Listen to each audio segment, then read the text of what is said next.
everyone's kind of got a unique talent that we should be shining a light on instead of trying to improve the weaknesses or the opportunities that we have that we're naturally inclined to as creatives, as business owners, or just as people in general. Welcome to Thrive by Design, the podcast for ambitious, independent jewelry brands looking to profit from their products. Get ready to make more and sell more doing what you love without spending every single waking minute doing it. Hey, and if you're a creative, fashion, or product-based business, I want to welcome you to the show. I'll be dropping big tips on launching, growing, and scaling your business so you can spend more of your precious time using your creativity to make money. You ready? All right, let's do this. Welcome to the Thrive by Design podcast, episode 342. Hey there, it's Tracy Matthews, Chief Visionary Officer of Flourish and Thrive Academy and the host of the Thrive by Design podcast. And I'm excited to be here today to talk about one of the things that I have been working on for the last 20 years, and that's really leadership. And today I want to talk a little bit more about the 3 key hires that you need to be thinking about if you want to scale your company to $1 million or 7 figures in jewelry sales. And I think this is a really important episode today because a lot of people have in their mind, if they are someone who wants to build $1 million company or a multi-million dollar company, they might be thinking that they have to show up or be a certain way in order to grow that. And so I know that after mentoring thousands and thousands and thousands of people over the years, one of the big things that people say is that they don't want to have a massive, big business. And the reason for that is because they don't necessarily want to hire employees. And I'm going to tell you that it's not as scary as you think, and I want to set you up for success in advance. And quite frankly, this is one of the things that we work on a regular basis in our Momentum program, especially for the Elevate members who are in our top tier. And the reason being is that leadership, team and company culture, team management, and how you're giving feedback loops to your employees or team members, who you're hiring first, what you're asking them to do, how they're being trained, all those things likely don't come naturally to a creative if you haven't been in a role where you have to manage people. Because while creatives are amazing at business, they aren't necessarily the people that would be put in a management role. And what I mean by that is they have more ideas, right? You're probably consider yourself an idea person versus someone who is an implementer of ideas.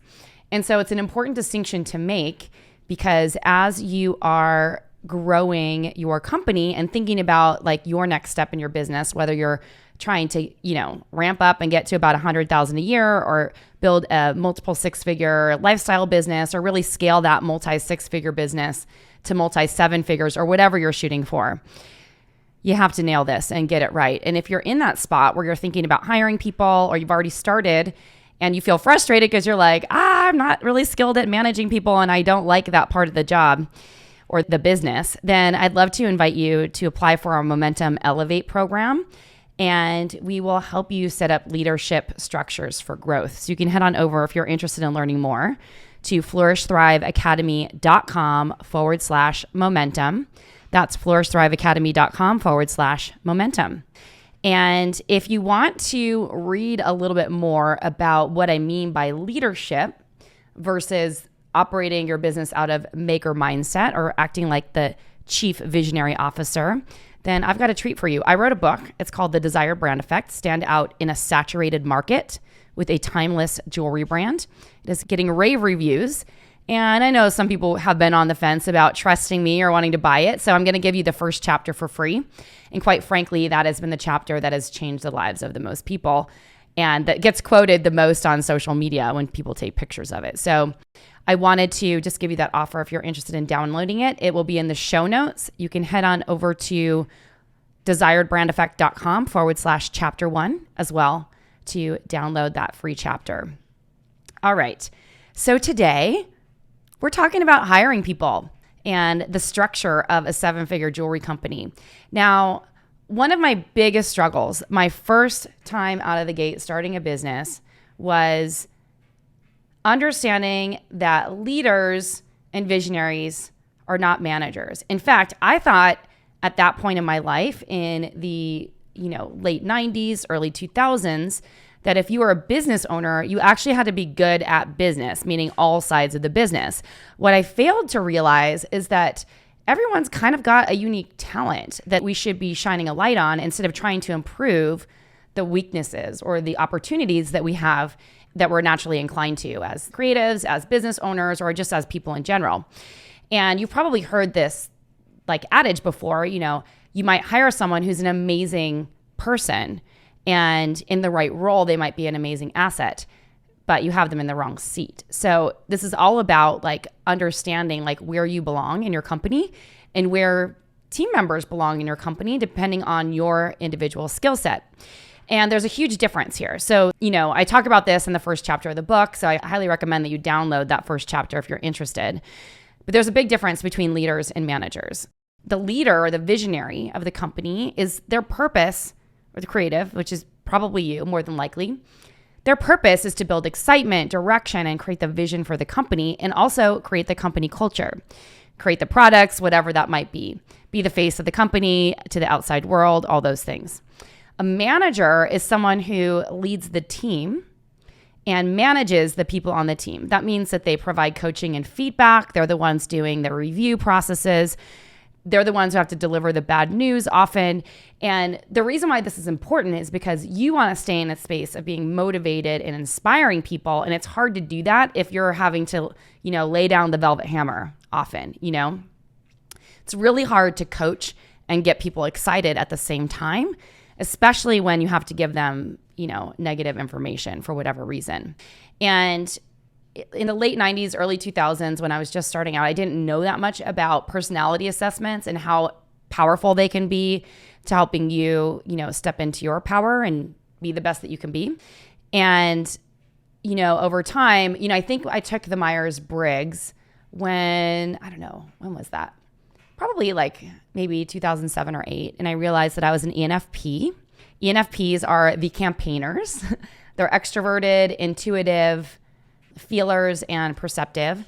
So I'm a feel into things kind of person. I listen to my gut. If it doesn't feel right, I know I've made a mistake. So whenever I'd feel it in my body, so whenever I am making a decision, I try to listen to that and not necessarily make judgments based on all the facts and details. So Myers-Briggs is a great assessment. If you don't know your Myers-Briggs, definitely take it. And I started becoming fascinated because when I finally started learning more about Myers-Briggs and my campaigner profile, I was like, oh, this totally sounds like me. And it makes sense now why I'm not good at some of these things in my business.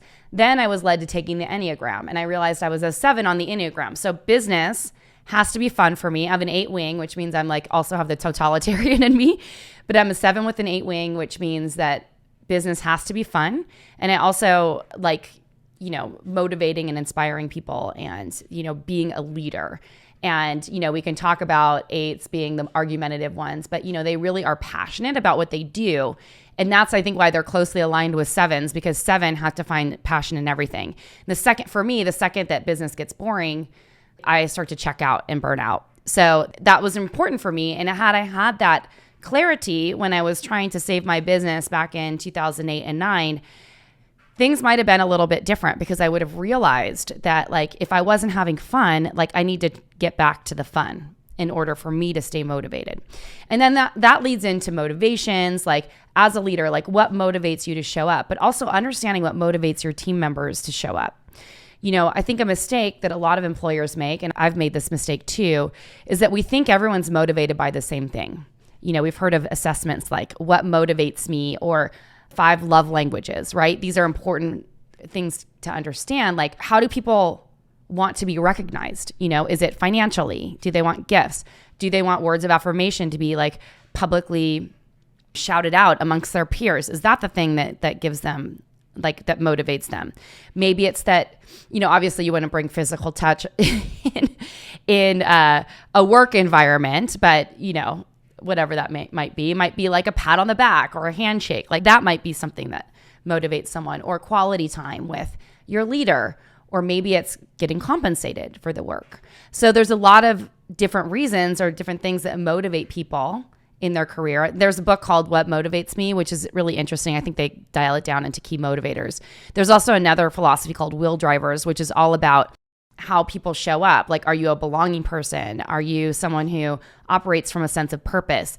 Are you someone who likes to master tasks and things? Or are you an autonomous person who just wants to have a business so that you can be alone and do your own thing and not have to talk to people?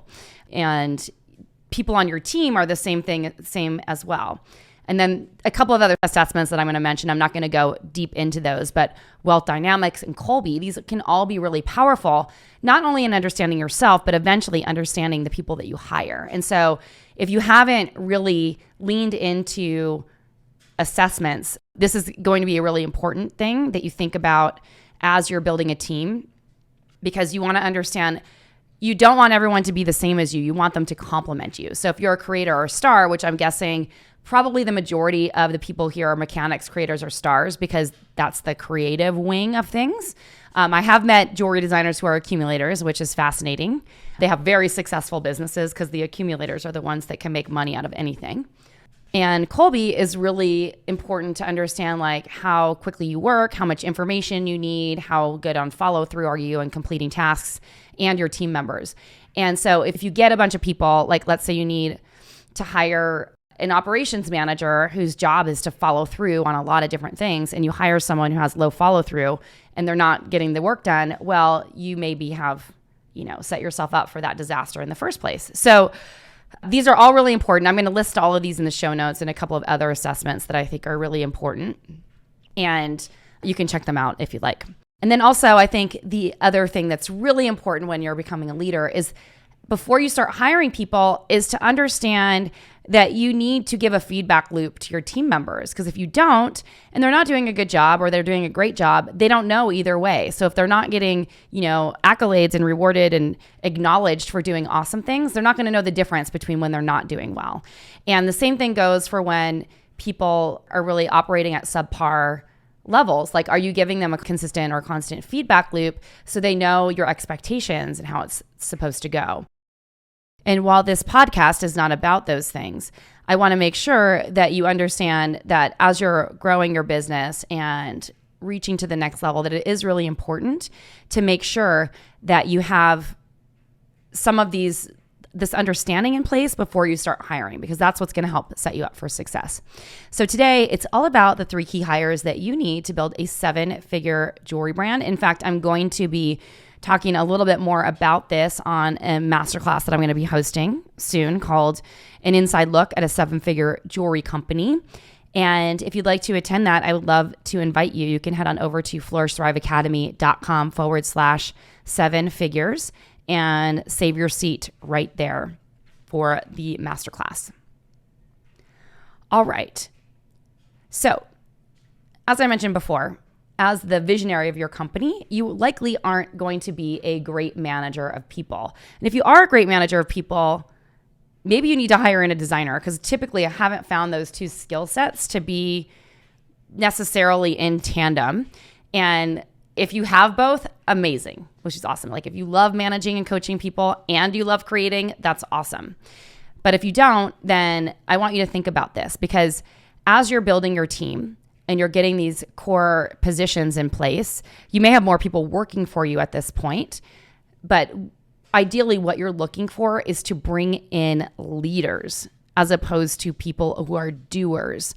And you're going to need, there's a place for both, but the core people that you're working with, your leadership team, they need to be people that you could basically say to them, here's what needs to happen. Okay, what questions do you have for me? And what kind of support do you need from me to make this happen? And then you push down the accountability to them to make sure that it gets done. It's not your responsibility to get those things completed. Now, employees, the doers, they need a lot more guidance. They typically require, systems, step-by-step training. They need ongoing tasks. They need to be coached by their manager or whatever to make sure that they're getting stuff done. They need a feedback loop, etc. So there is a distinction. And what I'm going to talk about today is really more of a leadership team. And with a 7-figure jewelry company, because of the expenses of growing a jewelry company, etc. If you have let's say you're selling really expensive engagement rings with high-priced diamonds, likely you're going to have a different cash flow situation and a need than someone who has, let's say, a handmade business that is scaled to $1 million because the cost structures are quite different. And in a weird way, there's a little bit more scale in that handmade business. Especially if you deal in really big, expensive diamonds that, you're only making 10 to 30% on or whatever. So we're going to talk about leadership here. So, take this with a grain of salt and you can adapt this to your business and whatever your needs are at that certain point. So one of the most important hires for me was really getting a good operations manager. And at $1 million in revenue, you probably want to call that person a manager, not a director, until they're managing a bunch of people. And so in this role, this person basically will take over all the operational functions. This might include HR, administrative work, shipping. They would oversee bookkeeping or do the bookkeeping. They'd be overseeing or doing the customer service and anything that was sort of on the operational side, ordering supplies for the company, making sure that the office is running well, coaching the general team members who are working under them, and dealing with all the, paperwork and stuff that you need from an operational standpoint. Now, I had my sister in this role for many years, and she also managed our cash flow spreadsheet. So we had a 13-week cash flow spreadsheet that she managed, and that allowed her to really get to a place where we knew exactly how much money was coming in every single week. So operations and finance can be sometimes closely related. As your business grows, you might actually also have a financial or fractional financial team, a bookkeeper, maybe a fractional CMO, et cetera, who can help you with finances, or even a business manager or controller. Now, the second hire that you want to be thinking about is someone to run your marketing and sales department. So what I would call this person, I would call them the marketing manager, probably to start. And they would be in charge of marketing and sales, because we know that marketing is the fuel or the gasoline that fuels the sales engine. And so we need marketing just as much as we need a salesperson. So without the marketing, a salesperson won't matter as much. So, and while these things are closely related, my co-founder, Robin Kramer, was hired as a sales director for Dog-Eared when they were about $1 million company and grew them like substantially over the years that she worked there.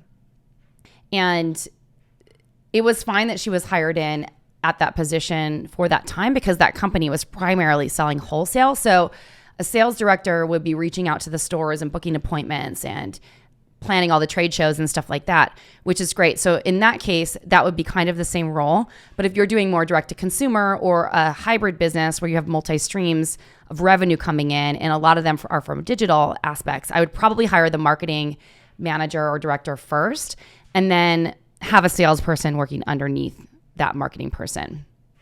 They would handle marketing for all accounts and closely handle what's happening from a sales perspective. They're working hand in hand with the sales team or the salesperson to make sure that they're getting the leads that they need to grow the business, that they're, reaching out to the accounts, that we're hitting the financial goals or you're hitting your financial goals.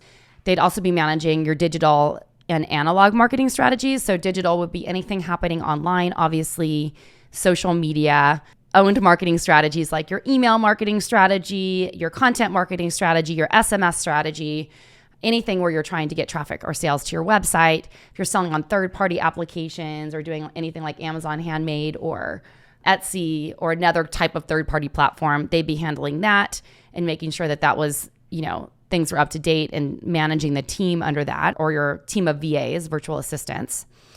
They would also oversee publicity and any other promotions, including social media. I think I said social media already, but this marketing manager and director is a huge role. And it's an important role because they're basically responsible for the money coming into the business and getting the word out there about your brand.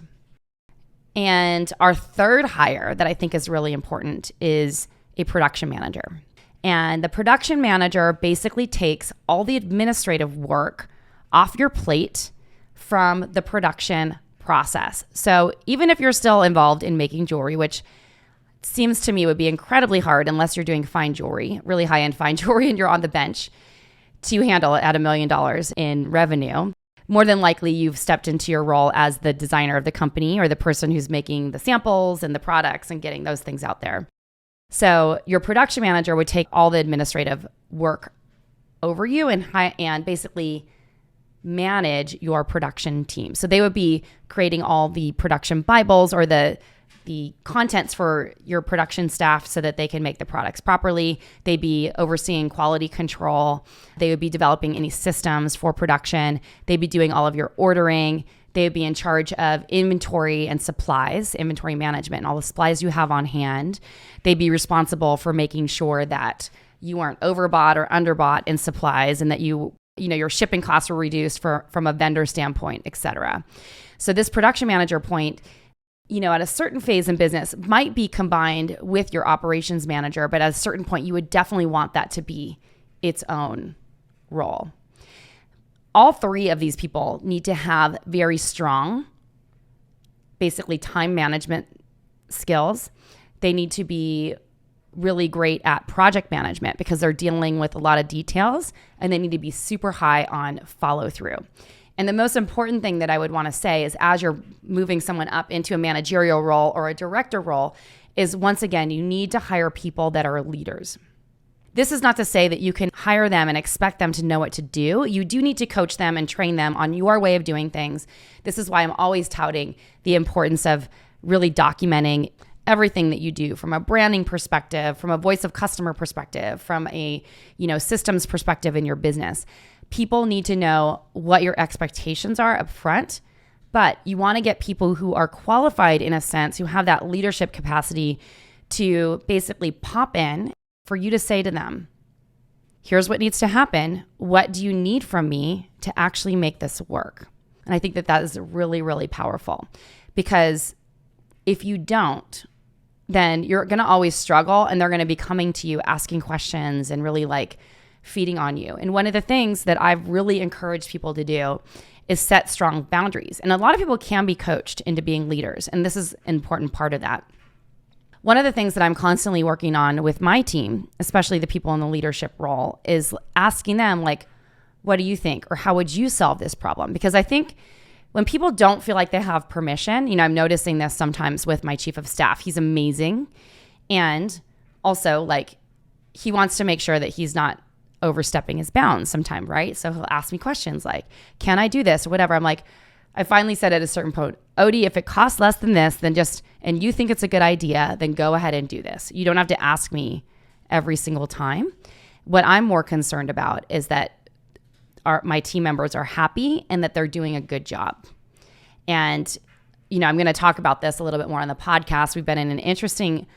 Thanks for listening today. This is Tracy Matthews signing off. Until next time.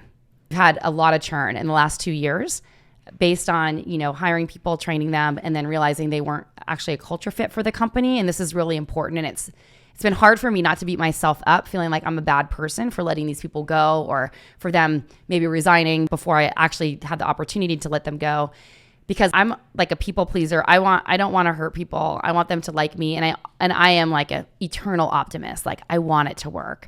But at a certain phase, you just have to acknowledge when it's not working. And so it's really, really important to empower these people to do their job and to let them show you that they're in that, in the right spot. And so I think it's really important that as you're going through this, that you have strong expectations, that you have a coaching plan. So if you are, trying to develop qualities in a leader, that you work with them on developing those qualities instead of just getting frustrated if they don't have the qualities and throw in the towel. And then really being clear, where are their strengths? And, I mentioned a bunch of assessments. Those are all awesome. And I highly recommend that you get them for any team member that you hire. But understanding how to read those assessments and how it works into how you operate. So for instance, on my Kolbe, I'm a really high quick start. I'm very low in everything else. So fact finder, I don't need a lot of information to move forward. I'm not very high on follow through, which is normal for people who have a very high quick start. My quick start is a 10, which is not that many people have a 10 quick start, but I do. And I also have a really low relation to tangible spatial things. So I don't need to see the structure in order to envision something. I can envision it in my head and then make something happen. So understanding that, I know that on my team, for an operations person, I don't necessarily want someone who's super low on quick start because it drags the company behind, but someone who's in the middle on quick start. I need people who are very high on follow through, and people who, for me, the ideal thing is someone who's like a 6 or a 7 on Fact Finder, like not way too high, but also not way too low. And, it's interesting as I've hired people, and I wasn't really paying attention to how like my Kolbe assessment works with theirs. It becomes frustrating. And then also like on my team, I have a ton of creators and mechanics.